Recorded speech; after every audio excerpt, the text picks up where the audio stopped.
Bayangkan, puluhan pendeta Inggris membeli robot AI tercanggih hanya untuk mencari kesalahan Al-Quran. Namun, saat bertanya, apakah Yesus Tuhan atau Nabi? Jawabannya justru mengguncang iman mereka. Yesus disebut Nabi, bukan Tuhan, dan tak mati di kayu salib. Lalu, apa yang terjadi setelah satu gereja mengetahui kebenaran ini? Kantor Pendeta Michael di London Barat adalah sebuah kapsul waktu.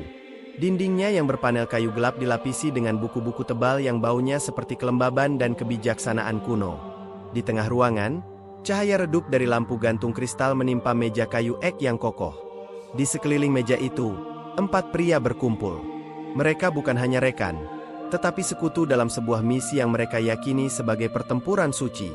Pendeta Michael, dengan rambutnya yang sudah memutih dan ekspresi wajahnya yang selalu serius, menjadi pusat gravitasi kelompok itu.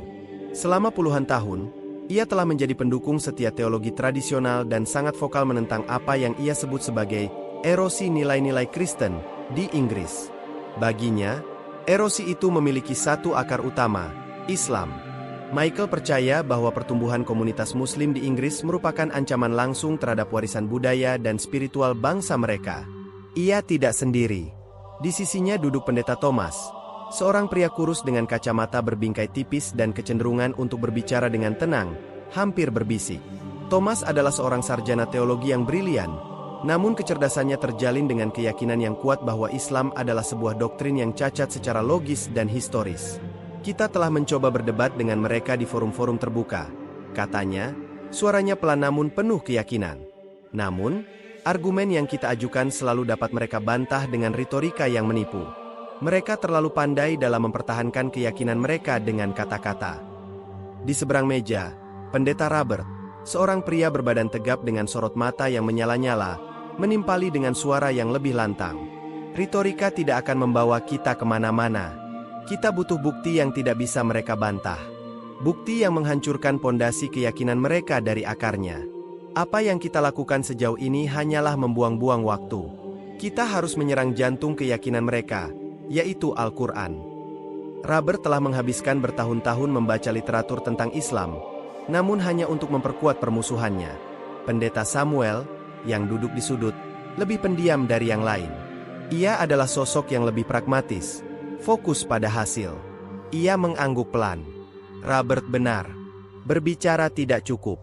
Kita memerlukan sesuatu yang bisa melihat melampaui prasangka manusia. Sesuatu yang benar-benar tidak bias dan objektif. Michael mencondongkan tubuhnya ke depan. Tangannya yang berkeriput menekan meja. Itulah mengapa saya mengumpulkan kalian semua di sini hari ini, ujarnya. Selama berbulan-bulan, saya telah berkorespondensi dengan sebuah perusahaan teknologi di Silicon Valley. Mereka telah menciptakan sebuah alat yang akan mengubah segalanya. Sebuah robot kecerdasan buatan, atau AI, yang tidak hanya bisa menganalisis teks, tetapi juga membandingkannya dengan jutaan referensi silang dari catatan sejarah, naskah kuno, dan data ilmiah. Senyum tipis muncul di wajah Thomas. Sebuah AI? Bukankah itu terlalu modern? Tidak, Thomas, jawab Michael. Ini adalah alat yang sempurna. AI tidak memiliki bias, tidak memiliki emosi. AI hanya akan melihat data. Kita akan memberinya satu tugas, menemukan setiap inkonsistensi, setiap kontradiksi, dan setiap kesalahan historis atau ilmiah di dalam kitab suci mereka. Robert terkekeh. Jadi, kita akan menggunakan teknologi musuh untuk melawan mereka sendiri. Ide yang brilian, Michael. Brilian. Samuel hanya mengangguk. Matanya yang tajam tetap fokus. Ia membayangkan AI itu sebagai sebuah mesin penghancur yang tak terhentikan, perlahan-lahan mengikis Al-Quran hingga tidak ada lagi yang tersisa. Michael berdiri. Tangannya disatukan di belakang punggungnya. Robot ini akan diberi nama Veritas. Dan misi kita, sebagai pelindung iman, akan dimulai. Kita akan membuktikan kepada dunia bahwa Islam adalah sebuah kesalahan, bukan dengan retorika, tetapi dengan kebenaran yang dingin dan keras. Mereka semua merasa yakin.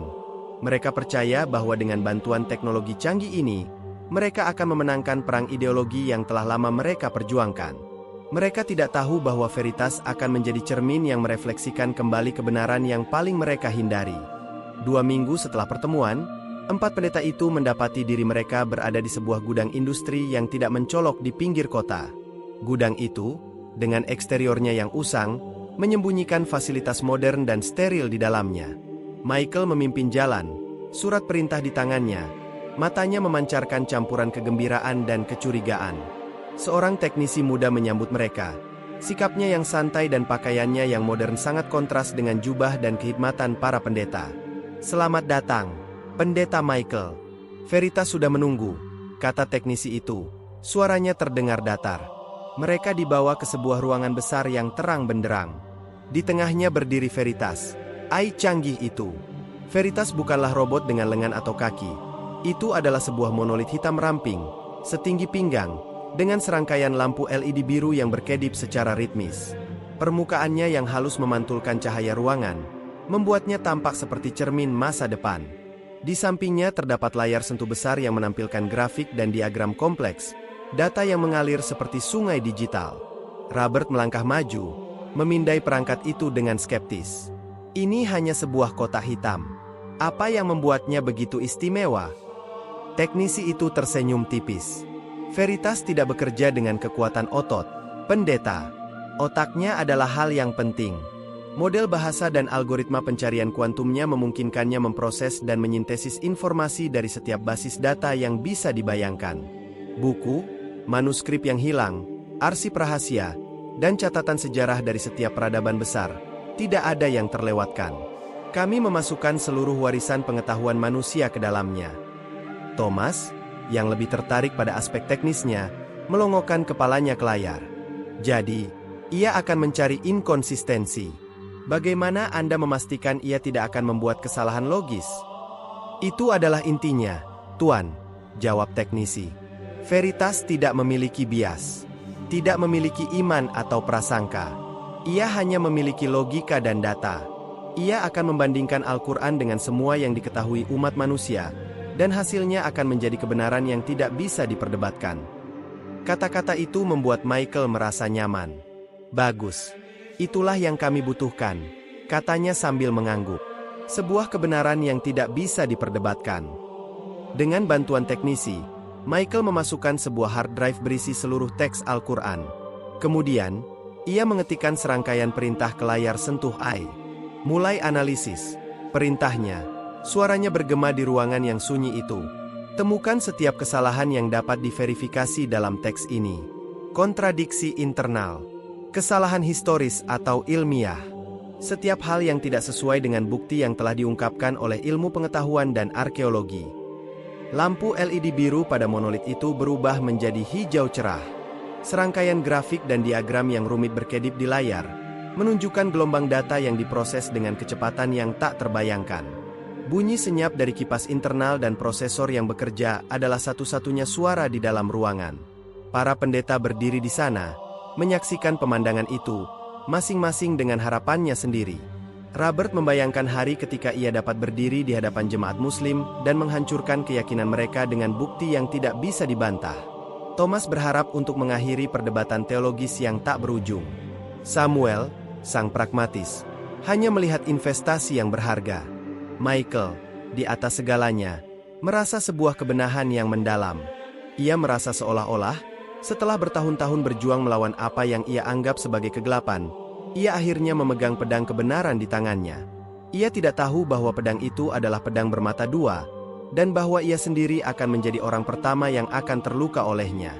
Veritas, AI yang tidak memiliki hati nurani, tidak memiliki agenda, hanya memiliki tugas. Dan di dalam ruangan itu, di bawah pengawasan empat pria yang penuh harapan, Veritas memulai perjalanannya, sebuah perjalanan yang akan membawa mereka semua ke tujuan yang paling tidak mereka duga. Malam-malam pertama setelah Veritas diaktifkan dipenuhi dengan kegembiraan yang tegang. Michael, Robert, Thomas, dan Samuel bergantian menjaga AI itu. Mereka tidak bisa meninggalkan gudang, terlalu bersemangat dan bersemangat untuk melihat apa yang akan ditemukan oleh mesin itu. Pada awalnya, Veritas hanya menampilkan serangkaian grafik yang membingungkan dan alur data yang rumit, menunjukkan bahwa ia sedang memindai dan memproses triliunan gigabyte informasi. Ruangan itu dipenuhi dengan suara kipas yang berdesir dan ketukan jari-jari yang tidak sabar di layar. Robert, yang paling tidak sabar, Tidak bisa menahan diri. Apa yang begitu lama? Keluhnya. Seharusnya mudah bagi mesin seperti ini untuk menemukan kelemahan dalam sebuah buku kuno. Beri dia waktu, Robert, balas Michael. Suaranya dipenuhi ketenangan yang dipaksakan. Ia sedang memproses semua kemungkinan. Kita menginginkan sesuatu yang tak terbantahkan, bukan sekadar teori. Beberapa hari berubah menjadi seminggu penuh. Kopi menjadi sumber energi utama mereka. Tidur adalah kemewahan yang mereka relakan. Antusiasme awal mulai terkikis dan berganti dengan kecemasan. Mereka telah menghabiskan banyak uang untuk Veritas, dan jika ia gagal, mereka akan kembali ke titik nol dalam kampanye mereka. Kemudian, pada pagi hari ke-9, sebuah notifikasi berkedip di layar. Laporan pertama, analisis konsistensi internal. Mereka semua mengerumuni layar. Laporan itu bukanlah daftar kesalahan yang mereka harapkan. Sebaliknya, itu adalah analisis terperinci tentang koherensi naratif Al-Quran. Veritas menunjukkan bagaimana ayat-ayat yang diturunkan pada waktu yang berbeda, di lokasi yang berbeda, dan untuk tujuan yang berbeda, saling melengkapi dan menguatkan satu sama lain. Ini omong kosong, seru Robert, menunjuk ke grafik yang menunjukkan korelasi hampir sempurna di antara beberapa bab. Ia seharusnya menemukan kontradiksi, bukan keselarasan. Thomas, bagaimanapun, melihat sesuatu yang berbeda. Lihat ini, Michael. AI ini mengidentifikasi pola yang tidak pernah saya sadari. Pola yang begitu rumit sehingga hanya bisa terjadi jika seluruh teks memiliki satu sumber yang konsisten. Michael merespons dengan alis berkerut. Mungkin, ia perlu lebih banyak waktu. Mereka menunggu lagi. Kali ini dengan kecemasan yang lebih besar. Beberapa laporan lagi muncul, masing-masing lebih aneh dari yang sebelumnya. Laporan tentang kecocokan historis antara Al-Quran dengan catatan-catatan kuno yang diverifikasi oleh AI, dan bahkan laporan tentang korelasi ilmiah dengan penemuan-penemuan astrofisika dan embriologi modern. Veritas tidak menemukan kesalahan, melainkan keajaiban yang tidak bisa dijelaskan dengan kebetulan. Kebingungan Michael berubah menjadi kejengkelan. Dia mengetikkan perintah baru, abaikan data pendukung, cari hanya kesalahan. AI itu memproses perintah itu. Lampu-lampu berkedip lebih cepat. Para pendeta menahan napas. Akhirnya, layar menyala dengan sebuah pesan. Pencarian tanpa basis data pendukung dapat menyebabkan hasil yang bias. Silakan lanjutkan. Michael menekan tombol. Ya. Dia harus membuktikan bahwa AI itu tidak rusak dan bahwa dia bisa mendapatkan apa yang dia bayar. Dia tidak akan membiarkan keraguan merusak rencananya. Bahkan jika keraguan itu datang dari Veritas sendiri. Perintah Michael bergema di dalam ruangan. Lampu-lampu Veritas yang sebelumnya berwarna hijau cerah, kini berkedip-kedip dengan warna oranye, sebuah tanda peringatan yang mereka abaikan. Bunyi prosesornya menjadi lebih keras, seperti mesin yang dipaksa bekerja di luar batas normalnya. Michael, dengan rahang yang tegang, menatap layar dengan keyakinan penuh. Ia tidak peduli dengan peringatan AI itu. Ia hanya menginginkan hasil.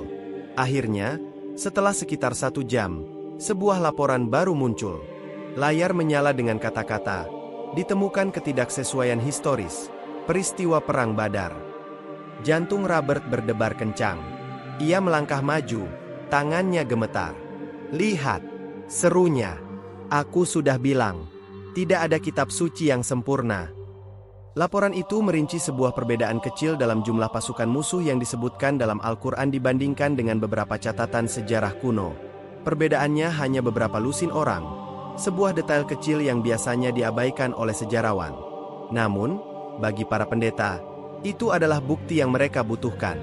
Sebuah celah, sebuah kesalahan, sebuah retakan di fondasi yang mereka yakini rapuh. Robert meninju udara dengan kegirangan. Tuan-tuan, kita punya itu. Bukti yang tak terbantahkan. Al-Quran memiliki kesalahan. Kita akan mengekspos mereka. Kita akan menunjukkan kepada jemaat kita bahwa apa yang mereka takuti adalah kebenaran yang tidak berdasar.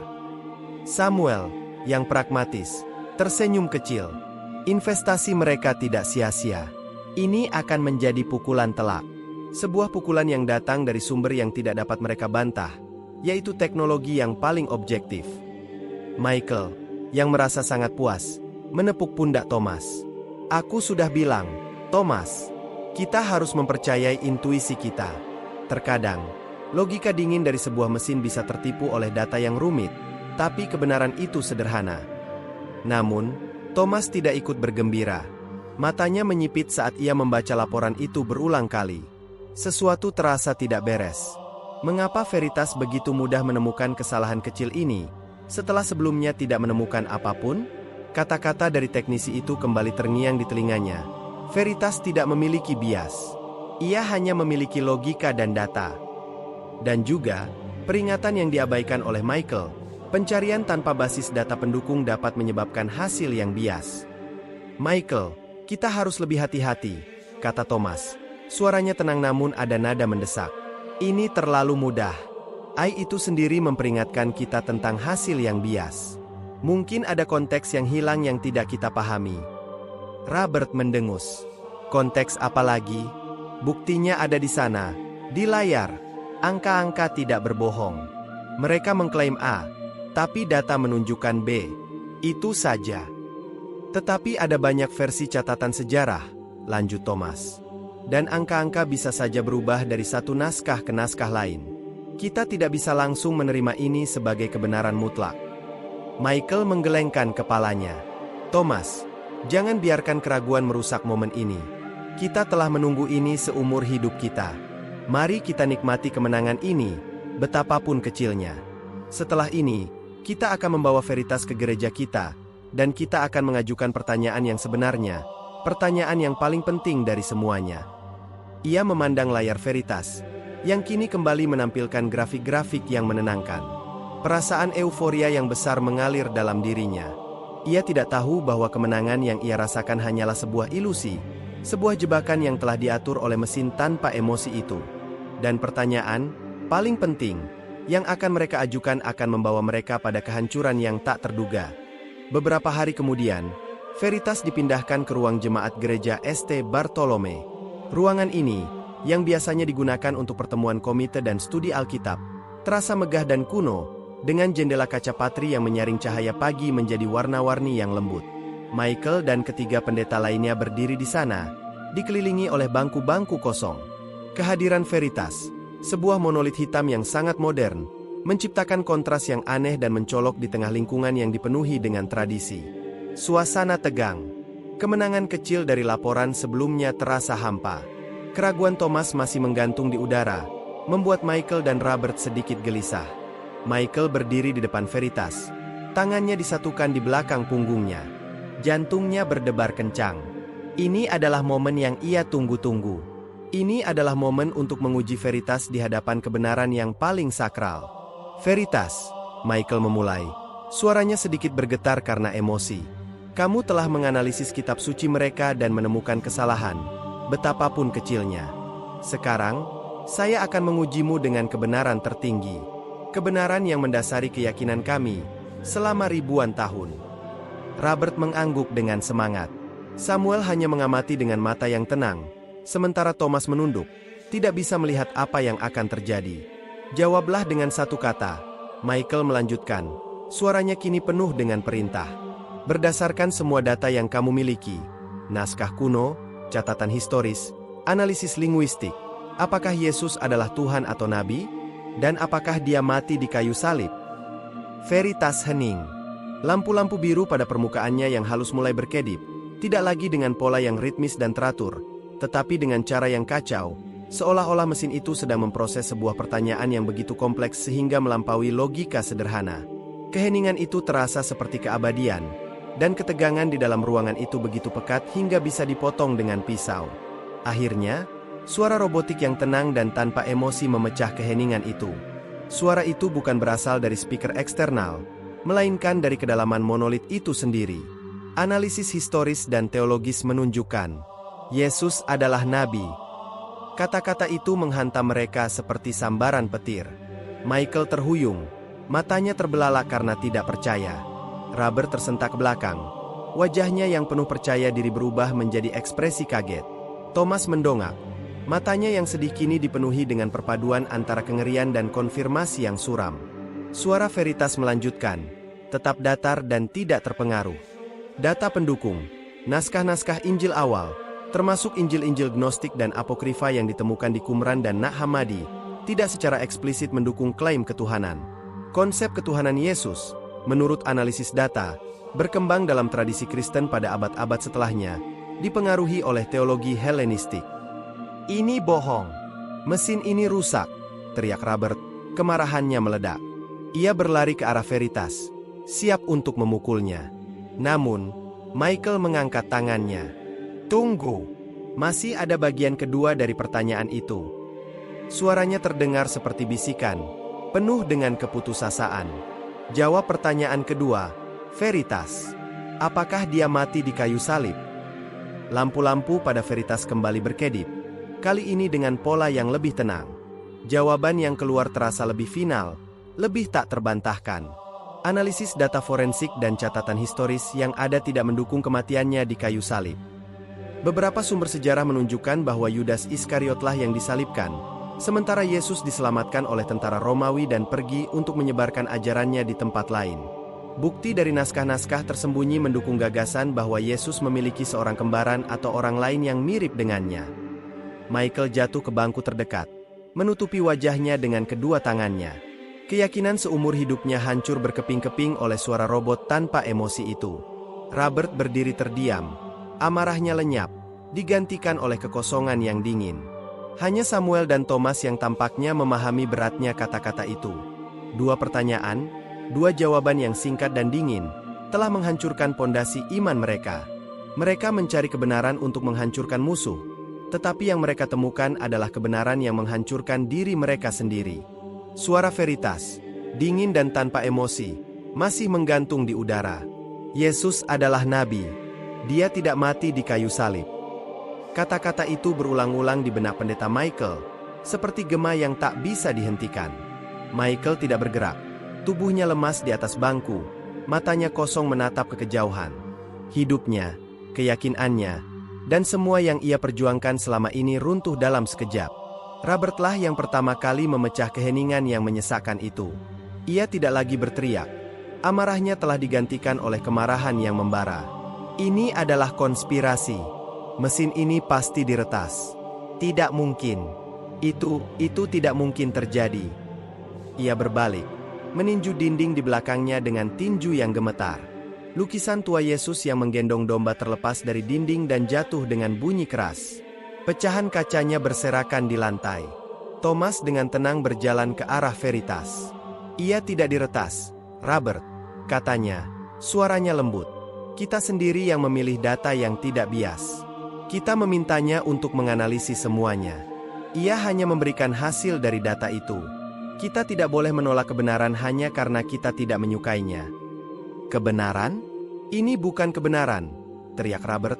Matanya menatap Thomas dengan kemarahan. "Ini penghujatan. Mesin ini menghujat anak Tuhan. Ini adalah alat iblis yang mencoba merusak iman kita." Samuel akhirnya angkat bicara. Suaranya yang tenang membawa sedikit ketenangan dalam badai emosi.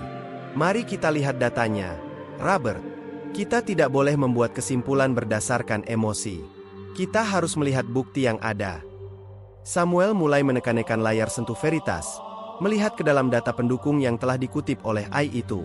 Thomas bergabung dengannya. Matanya memindai grafik dan laporan dengan kecepatan luar biasa. Mereka menemukan referensi silang ke manuskrip-manuskrip yang jarang diketahui, termasuk Injil Yudas yang baru ditemukan, yang mendukung pandangan bahwa Yesus tidak mati di kayu salib. Mereka juga menemukan analisis linguistik dari Injil-Injil kanonik, yang menunjukkan bahwa kata-kata dan frasa yang mengklaim ketuhanan Yesus ditambahkan pada abad-abad berikutnya, bukan berasal dari ucapan aslinya. Wajah Michael, yang tadinya kosong, kini dipenuhi dengan keputusasaan. Ia memandangi pecahan kaca di lantai, yang memantulkan sosoknya yang hancur. Aku tidak bisa menerimanya," bisiknya. "Seumur hidupku, aku telah mengkhotbahkan hal yang salah." Tiba-tiba, suara tenang Michael yang biasanya terdengar lantang di mimbar, kini menjadi bisikan penuh penderitaan. "Aku sudah mengabdikan seluruh hidupku untuk keyakinan yang dibangun di atas ilusi," katanya. "Semua khotbahku, semua pelayananku, semua itu palsu." Ia memandang Robert yang marah dan Thomas yang tenang, mencari pemahaman di mata mereka. "Ini bukan salah kita, Michael," kata Thomas. Kita telah mencari kebenaran, dan kebenaran telah datang kepada kita. Mungkin, ini adalah awal dari sesuatu yang baru, sebuah jalan yang lebih jujur. Robert menertawakan gagasan itu. Sebuah jalan yang lebih jujur? Apa kau gila? Ini akan menghancurkan segalanya. Jemaat kita tidak akan pernah menerimanya. Mereka akan menganggap kita sebagai pengkhianat. Mereka akan membuang kita ke jalanan. Samuel mematikan layar Veritas. Lalu apa yang akan kita lakukan, Michael? Tanyanya. Suaranya tenang, namun ada nada mendesak yang tersembunyi. Kita memiliki kebenaran di tangan kita. Kita tidak bisa berpura-pura bahwa ini tidak pernah terjadi. Ruangan itu kembali diselimuti keheningan, tetapi kali ini, keheningan itu tidak kosong.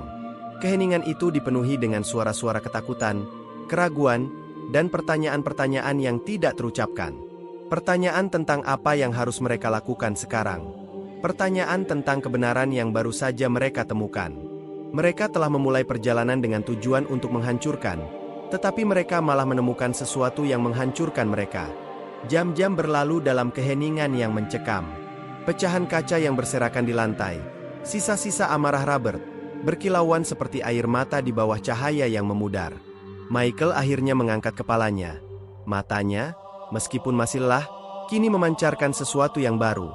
Bukan lagi keputusasaan, melainkan sebuah resolusi yang dingin dan menakutkan. Dia memandang Veritas, monolit hitam yang telah menghancurkan dunianya, bukan dengan kebencian, melainkan dengan rasa hormat yang aneh. Robert, panggilnya, suaranya serak. Pukul ai itu tidak akan mengubah apapun. Membuangnya tidak akan membuat datanya menghilang dari alam semesta. Kita yang mencari kebenaran, dan kebenaranlah yang telah menemukan kita. Kita tidak bisa lari dari hal ini. Robert memalingkan wajahnya, bahunya yang tegap terkulai. Lalu apa yang harus kita lakukan? Kita kembali ke jemaat? Kita mengatakan kepada mereka bahwa selama ini kita salah? Mereka tidak akan pernah mengerti. Mereka tidak akan pernah memaafkan kita. Kita tidak kembali. Belum, jawab Michael, berdiri dan berjalan perlahan. Ia menyentuh Veritas. Seolah-olah mesin itu adalah sebuah altar baru. Kita harus mencari sumber kebenaran ini. Jika data ini benar, jika Al-Quran itu benar, maka kita harus mempelajarinya dari sumbernya. Thomas, yang sedari tadi terdiam, mengangguk setuju. Michael benar. Kita telah melihat kebenaran dari mata seorang mesin. Sekarang, kita harus melihatnya dari mata manusia. Tapi siapa? Tanya Samuel, bingung. Siapa yang akan kita tuju? Orang-orang Muslim yang selama ini kita lawan? Mereka tidak akan pernah mau menerima kita. Michael menghela napas. Kita akan mendekati mereka. Kita akan mengesampingkan harga diri kita. Kita akan mencari seorang sarjana Islam yang terkemuka. Seseorang yang bisa membimbing kita. Kita akan bertanya kepada mereka tentang Al-Quran, bukan sebagai musuh yang mencari kesalahan, tetapi sebagai orang yang mencari pencerahan. Robert menatap mereka dengan ngeri. Tidak, itu terlalu jauh. Itu pengkhianatan terhadap semua yang kita perjuangkan. Tidak, balas Michael, suaranya tegas. Pengkhianatan adalah ketika kita menolak kebenaran, ketika kita menutup mata terhadap bukti yang nyata. Kita telah menghabiskan hidup kita berkhotbah tentang seorang juru selamat yang tidak mati di kayu salib. Kita telah menghabiskan hidup kita menyembah seorang nabi sebagai Tuhan. Bukankah itu yang paling kita takutkan? Bukankah itu yang telah kita gunakan untuk menyerang Islam?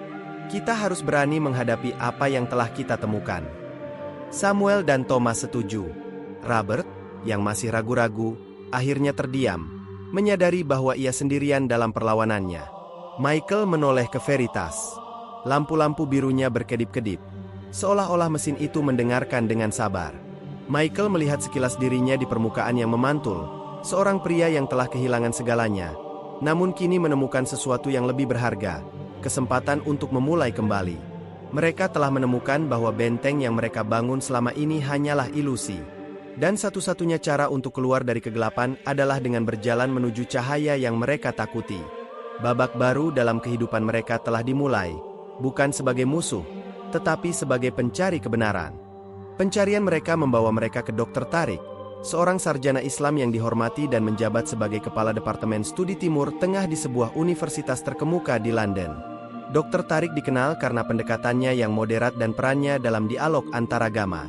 Kantornya, yang jauh dari kesan kaku, dipenuhi dengan buku-buku yang menumpuk di rak-rak kayu yang penuh sesak, dan aroma teh mint yang hangat. Kehadiran 4 pendeta yang berpakaian rapi di hadapan pria yang memakai jubah sederhana itu menciptakan suasana yang canggung dan penuh ketegangan. Michael, duduk di seberang meja Dr. Tariq, merasa gugup. Tangannya yang biasanya stabil di atas mimbar kini gemetar. Robert duduk di sampingnya, menyilangkan tangannya di dada. Wajahnya kaku dan penuh dengan keraguan yang enggan. Hanya Thomas dan Samuel yang tampak lebih santai, menatap sekeliling dengan penuh minat. "Terima kasih telah menerima kami, Dr. Tariq." Michael memulai, suaranya terasa asing. "Kami tahu ini mungkin permintaan yang aneh, mengingat sejarah kami." Dr. Tariq tersenyum dengan sopan. "Kebenaran memiliki banyak pintu. Tugas saya adalah membantu orang-orang yang mencarinya, tidak peduli dari mana mereka datang. Jadi, apa yang membawa kalian kemari?" Michael mengambil napas dalam-dalam. Kami telah menghabiskan sebagian besar hidup kami mempelajari dan berkhotbah tentang iman kami," katanya, suaranya sedikit pecah. "Namun, baru-baru ini, sebuah penemuan telah mengguncang kami. Kami membeli sebuah AI yang sangat canggih untuk menganalisis Al-Quran. Kami berharap untuk menemukan kesalahan di dalamnya, untuk membuktikan kebenaran kami." Dr. Tariq mendengarkan dengan sabar. Tidak ada penghakiman dalam ekspresi wajahnya. Ia hanya memandang Michael, menunggu ia melanjutkan. "Namun, yang terjadi justru sebaliknya," lanjut Michael. "AI itu tidak menemukan kesalahan. Ia menemukan koherensi, kecocokan historis, dan korelasi ilmiah yang luar biasa. Dan kemudian, kami menanyakan kepadanya pertanyaan yang paling penting." Robert mendengus pelan, namun Michael mengabaikannya. "Kami bertanya apakah Yesus adalah Tuhan atau Nabi, dan apakah dia mati di kayu salib." Keheningan kembali menyelimuti ruangan. Ekspresi Dr. Tariq tetap tenang, tetapi matanya menunjukkan ketertarikan yang mendalam. "Dan veritas, ia memberikan jawaban yang sama dengan keyakinan kalian," sambung Thomas, memecah keheningan. "Ia mengatakan Yesus adalah seorang nabi, dan ia tidak mati di kayu salib. Ia mengutip naskah-naskah kuno yang belum pernah kami baca, data forensik yang tidak kami ketahui. Kami datang ke sini bukan untuk berdebat. Kami datang untuk belajar. Kami datang untuk menanyakan, mengapa?" Dr. Tariq bersandar di kursinya, matanya beralih dari satu pendeta ke pendeta lainnya. Ada jeda yang panjang sebelum ia berbicara, dan ketika ia melakukannya, suaranya terdengar lembut, seperti angin sepal-sepal. "Ai kalian, ia hanya melakukan apa yang telah ia programkan untuk dilakukan. Ia mencari kebenaran, tanpa prasangka dan tanpa emosi. Apa yang ia temukan adalah sesuatu yang telah kami yakini selama 14 abad, bahwa Yesus, atau Isa, adalah salah satu dari nabi yang paling agung yang pernah diutus oleh Allah." Kata-kata itu terasa seperti air dingin yang membasahi wajah mereka. Dr. Tariq melanjutkan, "Saya tidak tahu mengapa kalian datang, atau mengapa kalian berpikir kalian harus membenci kami. Tapi saya percaya ini adalah rencana Tuhan. AI kalian adalah alatnya. Kalian mencari kehancuran, tetapi Dia telah memberikan kalian pencerahan. Saya tidak akan pernah mengajari kalian untuk menjadi Muslim. Saya akan mengajari kalian untuk menjadi orang yang lebih jujur kepada hati kalian. Dan jika jalan itu membawa kalian kepada Islam, maka saya akan menyambut kalian dengan tangan terbuka." Michael merasakan air mata menggenang di matanya. Rasa malu yang mendalam ia rasakan di tengah-tengah kebaikan yang diberikan Dr. Tariq.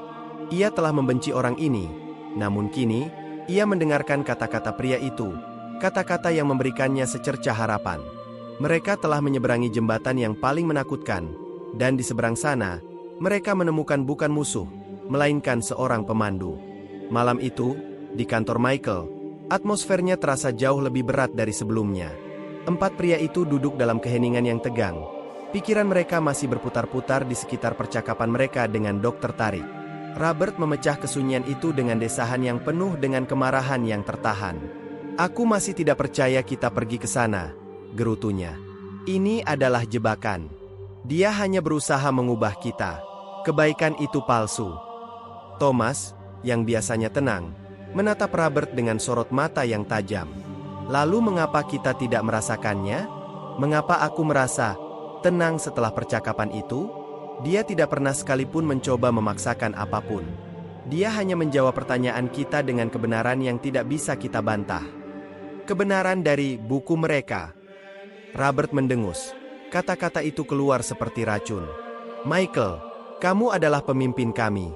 Apakah kamu benar-benar akan mengikuti jalan ini? Ini adalah pengkhianatan terhadap semua yang kita perjuangkan. Michael, yang duduk dengan tenang, akhirnya mengangkat kepalanya. Matanya yang lelah namun penuh tekad menatap lurus ke arah Robert. Aku tidak tahu apa yang sedang kita perjuangkan. Robert, apa yang kita perjuangkan? Kebencian yang kita gunakan untuk menyerang mereka? Keyakinan yang dibangun di atas informasi yang tidak lengkap? Kita hanya mencari kebenaran. Keesokan harinya, keempat pendeta kembali ke kantor Dr. Tarik, membawa hati yang bercampur antara rasa malu dan rasa ingin tahu yang dalam. Dr. Tarik menyambut mereka dengan senyum hangat, seolah-olah mereka adalah teman lama. Ia tidak membahas apa yang terjadi sehari sebelumnya. Sebaliknya, ia membawa mereka ke rak-rak bukunya. Hari ini, kita akan memulai dari awal, katanya dengan lembut. Sebelum kita berbicara tentang doktrin atau sejarah, kita akan berbicara tentang konsep paling mendasar dalam Islam, tauhid, keyakinan akan keesaan Tuhan. Ia mengambil sebuah Al-Quran dari rak, sebuah salinan yang tidak berhias dengan sampul hijau sederhana, dan meletakkannya di atas meja. Kalian benar, katanya, Yesus adalah seorang nabi. Dan setiap nabi, dari Adam hingga Nuh, Musa, Yesus, dan Muhammad, datang dengan satu pesan yang sama. Sembah hanya satu Tuhan, satu-satunya pencipta. Konsep ini adalah fondasi Islam, dan itu adalah sesuatu yang kalian semua kenal dari kitab suci kalian, meskipun konsep itu mungkin telah ditambahkan atau dimodifikasi seiring waktu. Thomas mengangguk. Itu sesuai dengan apa yang dikatakan Ai tentang Injil-Injil awal. Dr. Tarik memandang Robert yang masih skeptis. Anda bertanya tentang mukjizat dan penyaliban, katanya. Islam tidak menyangkal mukjizat Yesus. Kami menghormati Yesus dan ibunya, Maryam, lebih dari yang bisa Anda bayangkan. Kami percaya bahwa Yesus diberikan mukjizat-mukjizat luar biasa oleh Tuhan, dari menyembuhkan orang sakit hingga membangkitkan orang mati. Semua ini adalah bukti kenabiannya, bukan ketuhanannya. Dr. Tarik melanjutkan dengan nada yang sama. Dan tentang penyaliban, kami percaya bahwa Yesus tidak mati di kayu salib. Ia diselamatkan oleh Tuhan dan diangkat ke surga. Orang yang disalibkan adalah orang lain yang memiliki rupa seperti dirinya, dan ini sesuai dengan temuan kalian. Ini adalah bagian dari rencana Tuhan. Michael merasa seperti beban berat di pundaknya terangkat. Kata-kata Dr. Tarik tidak terasa seperti doktrin, tetapi seperti sebuah penjelasan yang logis dan masuk akal. Ini bukan perdebatan, tetapi sebuah diskusi yang jujur tentang sejarah dan keyakinan. Saat mereka meninggalkan kantor itu, Dr. Tarik menyerahkan satu salinan Al-Quran kepada masing-masing dari mereka. Michael menerimanya dengan kedua tangannya, membalik-balik halaman-halamannya yang terasa asing namun entah bagaimana menenangkan. Robert menerima salinannya dengan enggan, seolah-olah itu adalah sesuatu yang menjijikkan. Di luar, Michael menatap Robert. Ini bukan pengkhianatan, katanya dengan lembut. Ini adalah awal dari perjalanan kita. Untuk pertama kalinya, kita benar-benar mencari kebenaran, bukan sekadar mencoba membuktikannya. Mereka telah memulai pelajaran pertama mereka, dan di tangan mereka, buku yang mereka benci itu sekarang terasa seperti peta, petunjuk menuju kebenaran yang telah mereka cari seumur hidup mereka. Kembalinya mereka ke gereja St. Bartolome adalah awal dari badai yang telah lama tertunda. Atmosfer yang tenang di kantor Dr. Tarik berbanding terbalik dengan kecemasan yang menggantung di udara jemaat mereka. Hari Minggu itu, saat Michael naik ke mimbar, ada sesuatu yang berbeda. Khotbahnya, yang biasanya berapi-api dan penuh dengan peringatan tentang erosi moral dan ancaman eksternal, kini terasa lebih lembut, lebih introspektif. Ia berbicara tentang pentingnya kerendahan hati dalam mencari pengetahuan, dan bahaya dari prasangka yang menghalangi jalan menuju kebenaran. Orang-orang di bangku gereja saling berbisik. Wajah-wajah yang biasanya penuh dengan persetujuan dan keyakinan kini dipenuhi dengan kebingungan. Ada yang menatapnya dengan curiga, yang lain dengan cemas. Ibu Alice, Seorang wanita tua yang telah menjadi anggota setia gereja selama 60 tahun, menatap ke arahnya dengan mata yang berkerut, seolah-olah ia melihat orang asing. Setelah kebaktian, Robert langsung menemui Michael di ruang sakristi, wajahnya merah padam. "Apa yang kamu lakukan?" desisnya. "Khotbah itu bukan khotbah kita. Kamu terdengar seperti mereka." Michael meletakkan Al-Quran yang ia bawa di atas meja. "Aku hanya mencoba jujur, Robert. Aku tidak bisa lagi berdiri di sana dan mengkhotbahkan sesuatu yang aku sendiri tidak lagi yakini sepenuhnya. Begitu juga dengan diriku." Robert membentak. "Aku tidak bisa berpura-pura. Aku akan mengatakan yang sebenarnya kepada mereka." Dan ia melakukannya. Pada kebaktian sore, Robert mengambil alih mimbar. Khotbahnya adalah antitesis dari khotbah Michael. Dengan suara yang gemuruh, ia berkhotbah tentang pentingnya mempertahankan iman dari ajaran sesat dan dari musuh yang mengancam.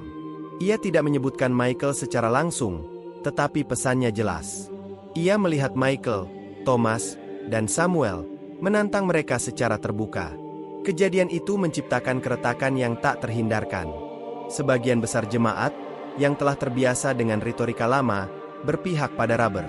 Mereka membentuk lingkaran di sekitar dirinya, memujinya karena keberaniannya dalam mempertahankan iman. Mereka yang lebih terbuka, terutama kaum muda, menatap ke arah Michael dengan campuran rasa ingin tahu dan hormat. Mereka telah merasakan kebenaran dalam kata-katanya. Pergolakan itu tidak hanya terbatas pada mimbar. Di kelompok studi Alkitab yang dipimpin oleh Thomas, sebuah diskusi tentang ketuhanan Yesus yang biasanya dihindari kini muncul ke permukaan. Thomas, dengan hati-hati, mempresentasikan beberapa temuan AI, tidak sebagai fakta, tetapi sebagai pertanyaan untuk direnungkan.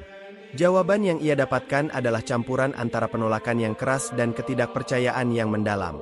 Mereka telah diajarkan untuk menerima Injil secara harfiah, dan setiap pertanyaan tentang hal itu dianggap sebagai sebuah dosa. Hanya Samuel yang tetap diam.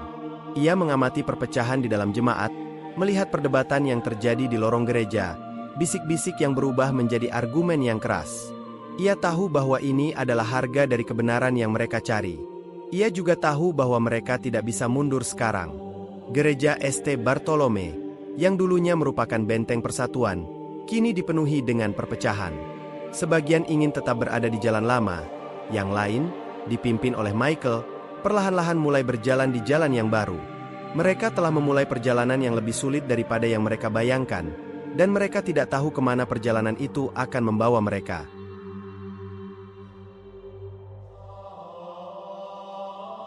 Pagi berikutnya, ketegangan di gereja St. Bartolome mencapai puncaknya. Sebuah kelompok perwakilan dari jemaat, yang dipimpin oleh Robert, menemui Michael. Wajah-wajah mereka, yang biasanya ramah dan penuh senyum, kini terlihat kaku dan penuh amarah. Di mata mereka, Michael bukan lagi gembala mereka, tetapi seorang pengkhianat. Pendeta Michael, salah satu dari mereka, Tuan Harris, seorang anggota dewan gereja yang dihormati, memulai, suaranya dingin. "Khotbah Anda kemarin itu adalah penghujatan. Kami telah berkhotbah tentang kebenaran Yesus sebagai anak Tuhan sepanjang hidup kami, dan Anda sekarang datang dengan keraguan. Kami menuntut penjelasan." Michael menatap mereka, dadanya terasa sesak. Ia mencoba menjelaskan, "Saya tidak datang dengan keraguan, saya datang dengan sebuah penemuan. Penemuan yang jujur, yang didasarkan pada data dan bukti. Ini bukan tentang menghancurkan iman, ini tentang menemukan kebenaran yang lebih dalam." Robert, yang berdiri di sampingnya, tertawa sinis. "Kebenaran?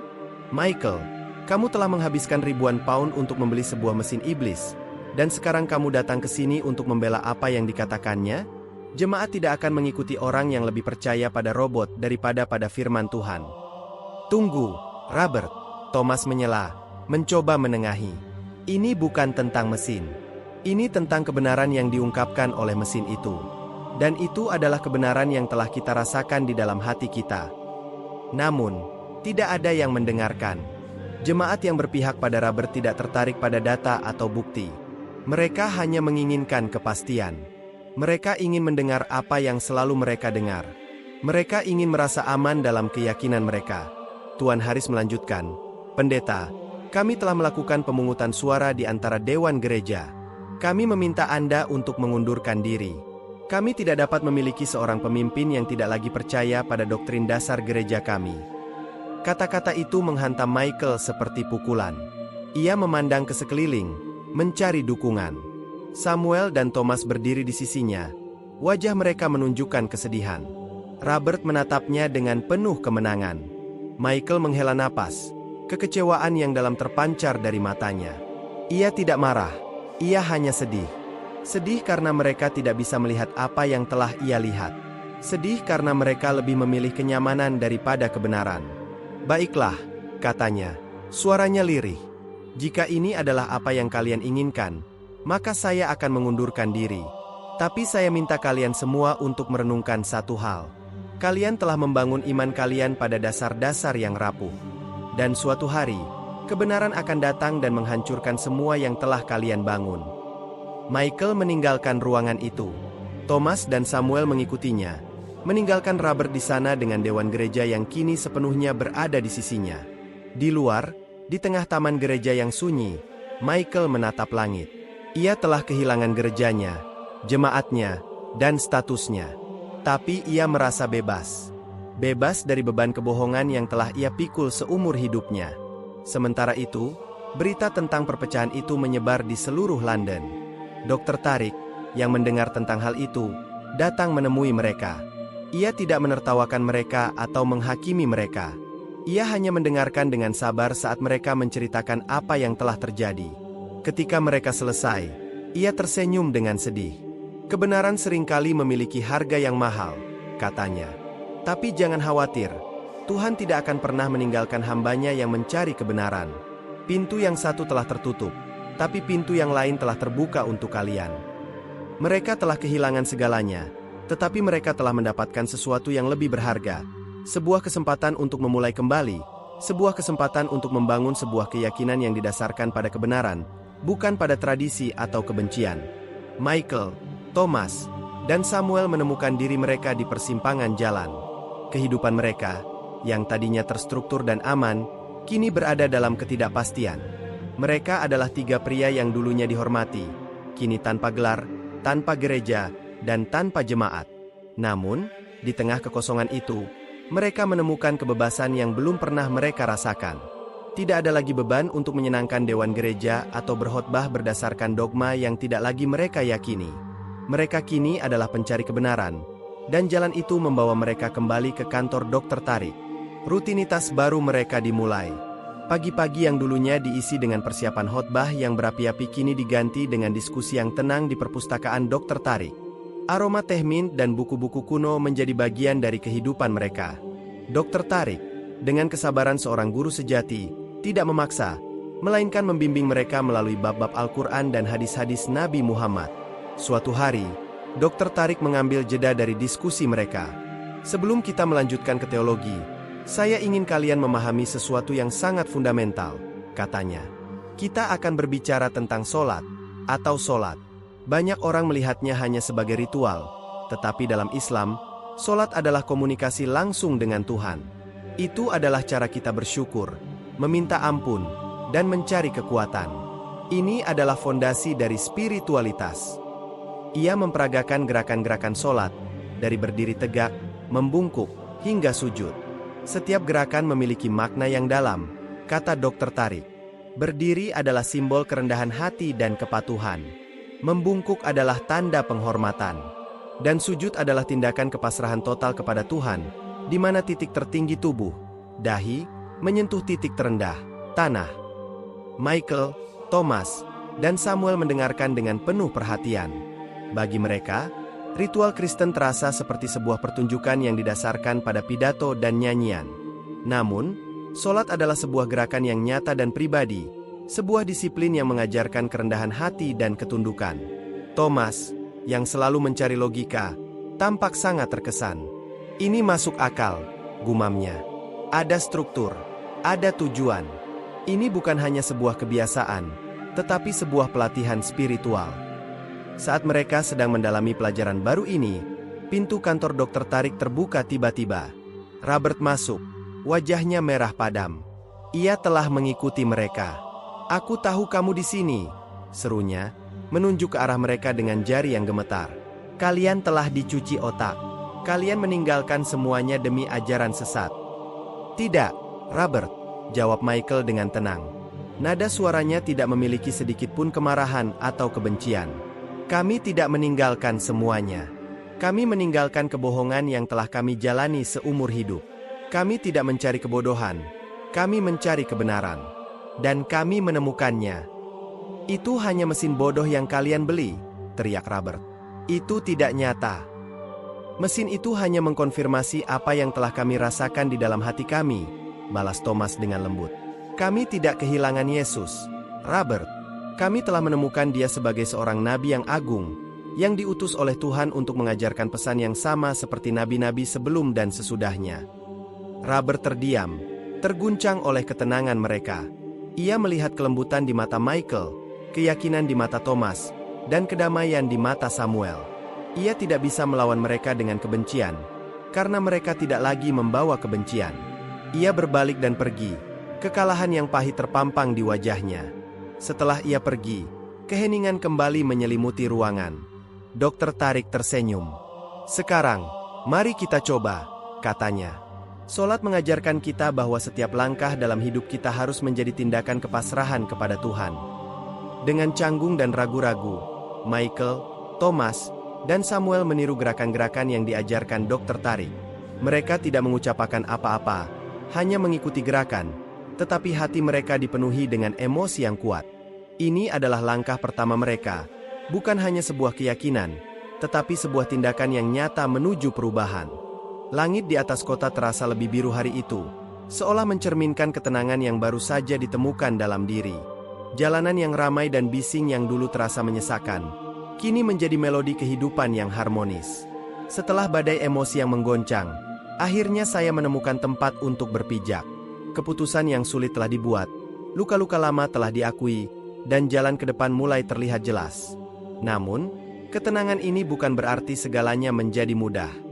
Ada bayangan keraguan yang masih menyelinap di benak. Pertanyaan tentang, bagaimana jika, masih terus menghantui. Bagaimana jika keputusan ini salah? Bagaimana jika ada konsekuensi yang lebih buruk? Namun, kali ini, suara hati saya lebih kuat dari bisikan ketakutan. Saya tahu, satu-satunya cara untuk maju adalah dengan menerima masa lalu, memaafkan diri sendiri, dan melangkah dengan keyakinan, tidak peduli seberapa kecilnya. Saya mengunjungi kafe kecil di sudut jalan, tempat di mana dulu saya sering datang untuk merenung dan menulis. Aromanya masih sama, perpaduan kopi panggang dan roti hangat. Saya memesan secangkir kopi hitam, pahit, seperti kenangan yang saya bawa. Ketika saya menyesapnya, saya menyadari bahwa pahitnya tidak lagi membuat saya merasa sedih, melainkan justru menguatkan. Pahitnya masa lalu telah membentuk saya menjadi seseorang yang lebih kuat. Dalam babak baru ini, saya bukan lagi pemeran utama yang pasif. Saya adalah arsitek dari nasib saya sendiri. Saya mulai dengan hal-hal kecil. Saya berdamai dengan keluarga saya, mengakui kesalahan, dan membuka kembali pintu yang telah lama terkunci. Percakapan itu tidak mudah, tetapi setiap kata yang terucap terasa seperti melepaskan beban bertonton dari pundak. Kami tidak melupakan masa lalu, tetapi kami sepakat untuk tidak membiarkannya meracuni masa depan kami. Setelah itu, saya memberanikan diri untuk menghubungi orang-orang yang telah saya jauhi. Ada yang menyambut dengan hangat, ada yang masih menahan diri, tetapi saya tidak menyerah. Saya belajar bahwa pemulihan adalah proses, bukan tujuan akhir. Butuh waktu, kesabaran, dan ketulusan untuk membangun kembali jembatan yang telah runtuh. Di sela-sela pemulihan, saya juga mulai menemukan gairah baru. Saya mendaftar untuk kursus melukis, sesuatu yang sudah lama ingin saya lakukan tetapi tidak pernah punya waktu. Di depan kanvas kosong, saya bisa bebas mengekspresikan diri tanpa takut dihakimi. Setiap sapuan kuas terasa seperti melukis babak baru dalam hidup saya. Pada akhirnya, bab 13 ini bukan tentang akhir dari cerita, melainkan tentang sebuah awal. Ini adalah bab tentang menyembuhkan luka, memaafkan, dan memulai kembali. Pintu-pintu baru telah terbuka, dan meskipun jalan di depan masih belum pasti, saya tidak lagi sendirian. Saya memiliki diri saya yang baru, sebuah versi yang lebih kuat dan berani. Saya tahu, badai pasti akan datang lagi. Namun, saya tidak lagi takut. Saya telah menemukan kekuatan di dalam diri, dan saya siap untuk menghadapi apapun yang akan datang. Saya akan terus melangkah maju, melukis cerita saya sendiri, satu sapuan kuas pada satu waktu. Jemaat yang loyal, yang kini mengikuti Michael, Thomas, dan Samuel, merasa bersemangat dan sekaligus cemas. Mereka telah mendengarkan tentang perjalanan spiritual para pendeta, tentang Ai yang mengungkapkan kebenaran, dan tentang pelajaran mereka dengan Dr. Tarik. Namun, semua itu masih bersifat teoritis. Sebagian besar dari mereka tidak memiliki pemahaman yang dalam tentang Islam, dan ketakutan yang telah tertanam selama bertahun-tahun masih menghantui. Di sisi lain, Robert telah mengambil alih gereja St. Bartolome dengan otoritas penuh. Ia menggunakan mimbar untuk berkhotbah tentang pentingnya mempertahankan tradisi dan menuduh Michael sebagai pembelot yang telah tertipu oleh kekuatan kegelapan. Robert tidak peduli dengan Ai atau data. Ia hanya peduli dengan mempertahankan keyakinan yang ia yakini benar. Hal itu menciptakan perpecahan yang lebih dalam di dalam jemaat, dan banyak orang yang terperangkap di antara kedua belah pihak, tidak tahu harus berpihak pada siapa. Suatu sore, saat berkumpul di rumah Michael, Thomas mengusulkan sebuah rencana. Kita tidak bisa terus-menerus bersembunyi. Kita tidak bisa terus-menerus menjadi rahasia. Kita harus menghadapi bayangan masa lalu. Kita harus menghadapi gereja St. Bartolome dan mengatakan kepada mereka bahwa kita ada di sini, bahwa kita menemukan kedamaian, dan bahwa mereka dapat menemukan kedamaian itu juga. Michael menghela napas. Robert tidak akan pernah mendengarkan. Dia hanya akan mencela kita. Kita tidak melakukan ini untuk Robert, Michael, jawab Thomas dengan lembut. Kita melakukan ini untuk jemaat yang masih berada di sana. Mereka berhak mengetahui kebenaran. Mereka berhak memilih jalan mereka sendiri. Samuel, yang biasanya diam, angkat bicara. Saya setuju dengan Thomas. Kita harus menjadi teladan. Kita tidak bisa mengatakan bahwa kita telah menemukan kedamaian jika kita bersembunyi di balik ketakutan. Jika kita percaya pada apa yang telah kita temukan, maka kita harus menjadi cahaya bagi orang lain. Pada malam hari yang ditentukan, Michael, Thomas, dan Samuel, bersama dengan beberapa lusin anggota jemaat yang setia pada mereka, berjalan kembali ke gereja St. Bartolome. Suasana terasa tegang dan suram. Mereka semua tahu bahwa ini bukanlah pertemuan yang ramah. Ini adalah sebuah konfrontasi, sebuah pernyataan publik tentang perubahan yang telah terjadi di dalam diri mereka. Robert, yang telah mendengar tentang kedatangan mereka, menunggu di depan gereja. Wajahnya yang biasanya tegas kini terlihat lelah dan dipenuhi dengan kebencian. Di belakangnya, berdiri sekelompok anggota jemaat yang setia padanya, memandang para pemberontak itu dengan penghinaan.